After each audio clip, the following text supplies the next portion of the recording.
What is up, Sideways fam? Welcome back to the channel. I've got a video for you guys. Just wait till you guys and watch. So thanks for watching. Let's get right into it. Damn, another fucking beauty got dropped off right now.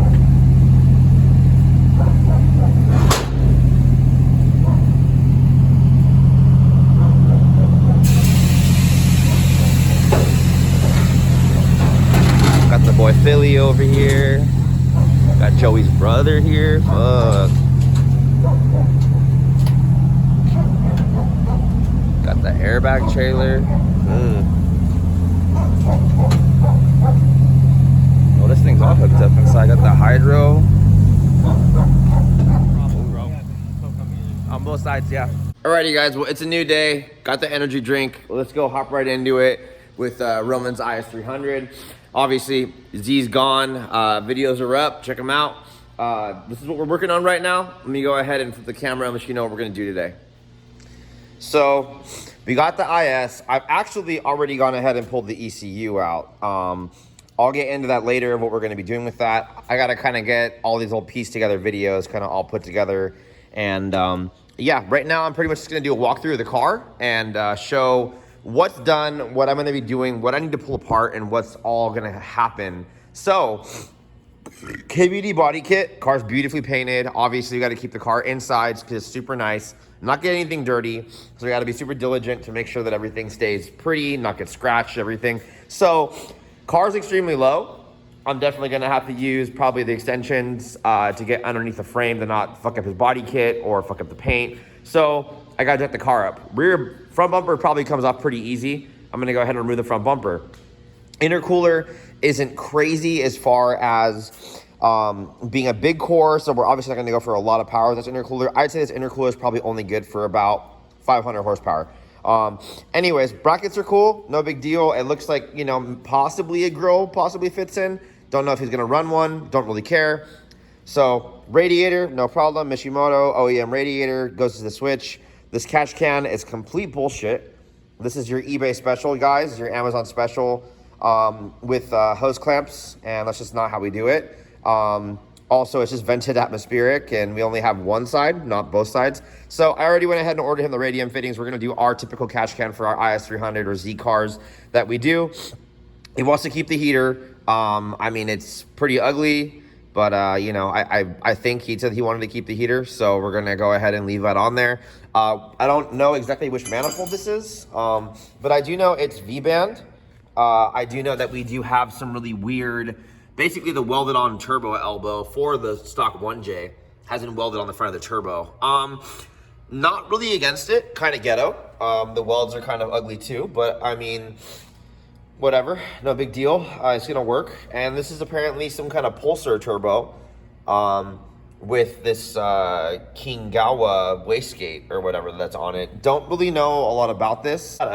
Goddamn, this probably makes a lot of noise, you know, some Japanese license plate that's on here. Have a battery location that's been done. I mean, through the back, it looks like it's actually pretty nice. With our little, you know, adapter we got there. I don't know why this is all the way over here when it should be here, but I'm assuming because of turbo placement, it's kind of not good. I don't know. I need to clean all this stuff up. It's giving me super PTSD just seeing everything be like that. Boost controller bracket, cool. You know, maybe we can relocate that and make that look a little bit nicer. That'd be cool. I do notice when we start it and we rev it, the car does suck the couplers closed. It's like pretty bad, not good. We got a zip tied Honda power steering tank. We have some form of CAN system that's here that's been wired into the ECU that we've already kind of messed with the connector kind of messed up in there too. Onto our gauge that's here.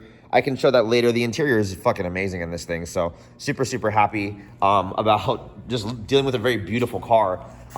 We have all the like basically emissions and all this other crap that's in here. I got to kind of get into it. You know, I mean, I don't know exactly what I'm doing. Typically what I would normally do is I'd relocate the whole entire ECU, both these ECUs into the car and run the standalone harness like how I normally do, dual harness setup. But in this case, customer's budget isn't going to really allow me to get too crazy, so we're just going to kind of work with what we have and try to make it the best we can for the budget that he has. So all in all, if you look at this swap versus everything that I typically do, my swaps do not look like this. So I'm gonna try my best to make it look the best I can, and just kind of turn this car upside down so the customer can be super happy and proud of his build. So there's just so much stuff when I look that I'm just like, oh my God, this is gonna be kind of a nightmare. But what we do need to also do today, besides that, I don't know which injectors are in this motor. I'm going to call the customer, but there is an injector in it. The weird thing is that he has it apparently tuned on a base map with a factory fuel pressure regulator with upgraded injectors. A little, you know, sketched out about that, but I mean, whatever. On the wiring side, I just see kind of a bunch of crazy, you know, looped stuff, and stuff has been changed in and wired in with some relays and stuff like that. I don't really know. I mean, it's definitely an OEM wiring harness because you can see the OEM connectors that are still broken. I mean, I wouldn't be surprised if the coil pack connectors are broken inside of the cover. So there's a CD009 on it. I'm not too really aware of what's underneath. I got to get the car up. The one thing that we do have to do today, no matter what though, is we're going to have to get back here. Car is wide bodied. I know you probably can't see because the lighting in my shop back here isn't the best. I do need to get that light fixed at some point. But car has a nice wide body on it. It's really like chameleon changing crazy, just like color. But seat needs to come out. We need to get to the fuel pump underneath here and see what the fuck is going on, because I really am not sure what it is, but I'm gonna probably guess there's probably a Walbro 255 in this car. And if the customer is trying to do flex fuel or anything worth anything, that's probably not gonna work. So anyways, I'm gonna start basically disconnecting stuff, get the car racked. We'll probably get to the fuel pump today. Don't wanna make this video extremely long. So let me get right into it. Let's go. Alrighty, so now that we're underneath this beast, after going and getting everything, you know, jacked up and set up for the last half an hour to get this thing jacked up, just looking at everything, front's pretty clean. So we got probably like a dipstick leak over here.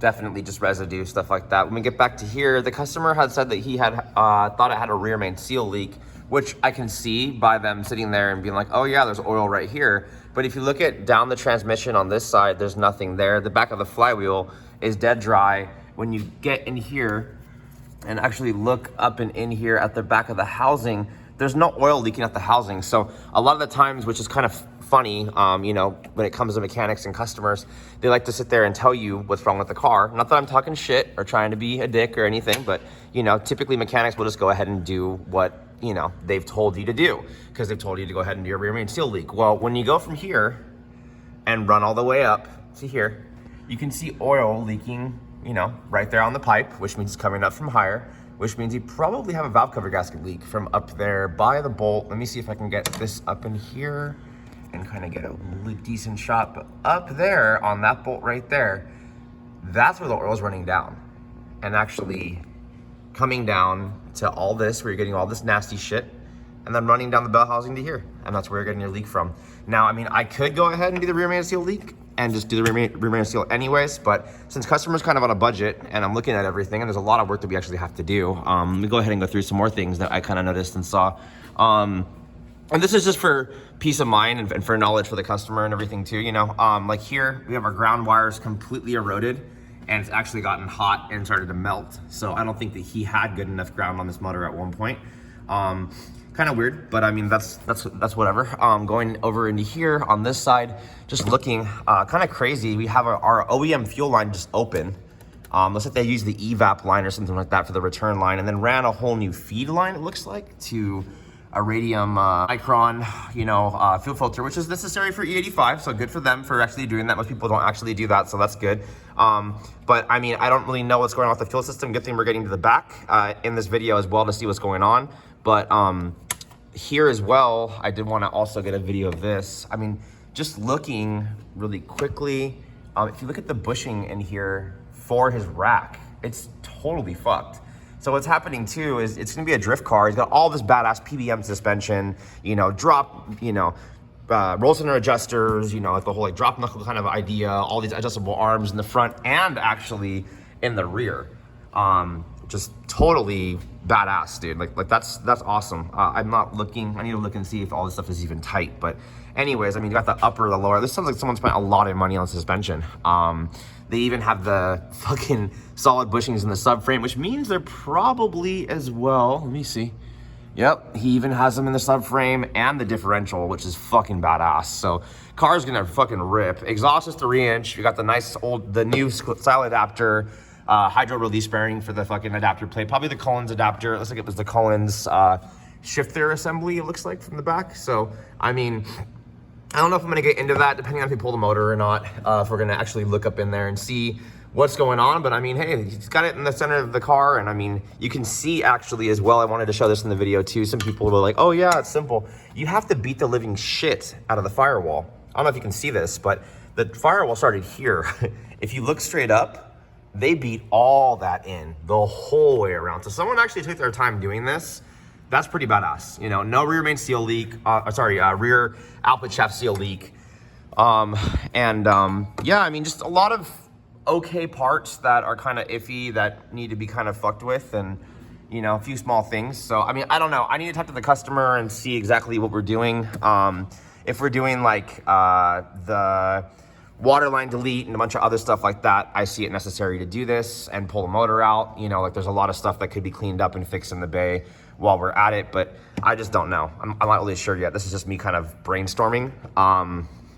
He's got a lot of these couplers on here that just are those really shitty couplers and like kind of suck closed and stuff. So, you know, I don't know. I haven't quite figured out a lot of couplers as well.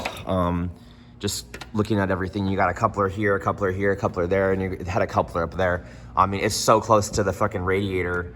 I mean, and the AC condenser right here, you just have like no fucking room. That's the only thing I don't like about these cars. But yeah, just kind of giving you something quick. I mean, there's some more stuff up top. Let me go ahead and get out from underneath here at the bottom, and we'll get onto the top and see a couple things I see up there too. So once again, not talking shit. I've already started to pull the harness out because I was planning on pulling the motor out of the car, which I'm thinking I may actually still end up doing because there's just so much stuff to do. It's gonna be quite a bit easier to do it out of the car than dealing with it in the car. But I just wanted to kind of show like some of the stuff that I see a lot of the times. You know, like this stuff. This is a vacuum line we have on here with a hose clamp to like some little barb kind of setup by the turbo for water lines on, you know, these are like the twist together and crimp style water line stuff. And then we have like our feed line kind of ran on the opposite side of the turbo over here. And I'm trying to see where the other water line is. I don't remember where he put that.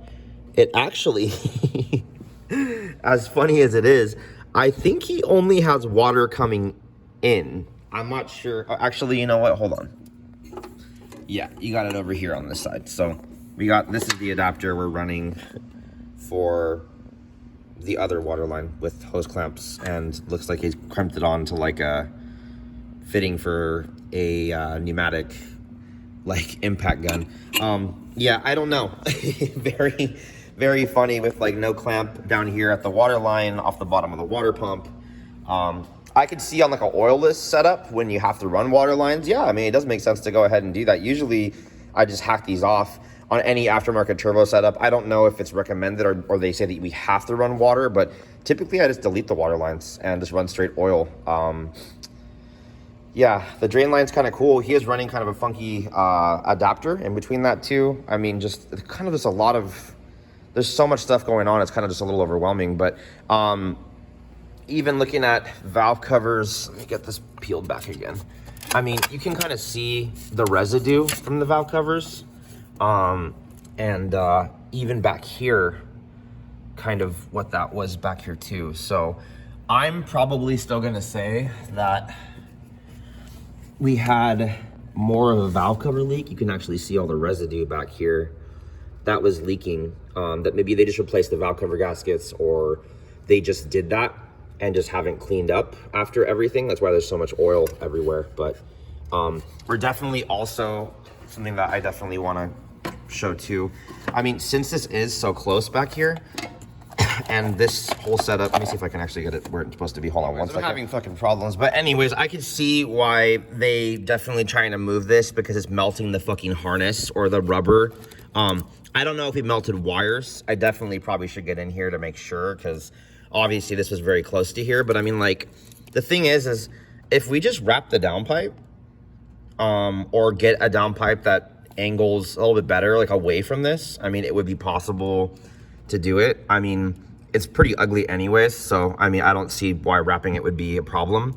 That's probably what we're gonna go ahead and do. And then since we have this big, huge, like, wastegate situation thing going on this, I mean, maybe run like a T4 style turbo blanket just to kind of keep the heat off of this. I mean, the turbo setups that I run, typically I don't run them like this in this car. I would have picked a different manifold and had it work better. But the heat, just, you know, wrap the stuff and you can kind of eliminate burning everything up the way that it's melting in this bay. Vent the hood, you know, stuff like that. So this like doesn't go back where it's supposed to be in here. So I don't know what's missing, but I'll have to figure that out later. I see like the ground wire here is like grounded here right now, I guess. This is like where the OEM battery would have gone, because the wire's actually still down there. So once again, just first video, guys. I mean, kind of just going over all this mess that we're gonna have to clean up for the customer, and just for reference of like how much we're gonna have to figure out getting this thing looking nice and cleaned up to get it done. So yeah, anyways, let me quit rambling and keep going, get a hold of the customer and see what we're gonna do. Sounds good. Let's go. All right, so I just pulled the back seat out. I guess this is how we are running this thing. Definitely have wiring in the trunk, probably for a relay. And, whoa, that's kind of crazy. Who knows what kind of pump is in here, but anyways, we're gonna pull this out right now and see what's going on. The push lock line is no problem, but that's kind of a problem. I don't know if we can see that. Oh, yep. Sick. I love it. It's awesome. What would be crazy is if they have this as the fucking return line and this is the feed line. We have this little baby bitch line that's in here. I don't know. But I mean, we definitely have a relay. I'll have to go on the trunk right now and see what these lines go to, actually. Let's look at that. So I wanted to show this real quick. It's actually pretty cool. He has a fitting, actually, like an OEM one that's in here. With an O-ring. I guess it's some aftermarket fitting. I've never seen that before. And actually, the other line as well has a O-ring in it as well. But the funny thing is that the OEM feed line for the stock USIS is right here too. So a little confused right now. I'm just gonna tuck that back in there. That's why there was twin in here. I think this is the Aristo hanger. Let me go ahead and pull this out real quick. So definitely not a 450 in here. Let's see, we got a fuel pump in the factory housing, but it's the blue top. I think that's the AEM pump, if I'm not mistaken. Up top here, this line is your return line. So that small line was the return. I don't know how they're getting that evap line or whatever they're using to do that. I'm gonna have to trace the line and figure out what's going on. We're getting fuel back to the tank, obviously, so that's fine. What's interesting is the OEM regulator is still hooked up to the Venturi and hasn't been closed off. That I can see. So that's kind of interesting, because typically you want to close this thing, and the hose looks OEM. It hasn't been cut open or anything. So not really sure how that works or what's going on with that. I'm gonna probably pop the bottom of this off then and just check and see what the pump is, because I can see it's in right here. Kind of hard to see, guys, but let me go ahead and open this just to actually get an actual part number of what's in here. So real quickly, it is the AEM fuel pump, which is what I thought it was to begin with. Just need to make sure the seal on top is still good, but it's at the 340, so I don't know how much power that's going to put down, but it's working, so just showing you. Alrighty, guys, so it's a new day. I'm with the IS again. I'm going to go ahead, and I've decided we're going to go ahead and leave the motor in the car, which does make it a little more difficult for time-wise on how much time I'm going to have to be putting into this on stripping everything down. It's got to get done, so let's go ahead and jump right into it. I'm going to start pulling the intake manifold, all the accessories and stuff that we're not going to need, and start deleting everything, getting the fuel system set up the correct way, put the fuel pump back in the tank, and kind of get everything cleaned up and going. So let's go ahead and get right into it.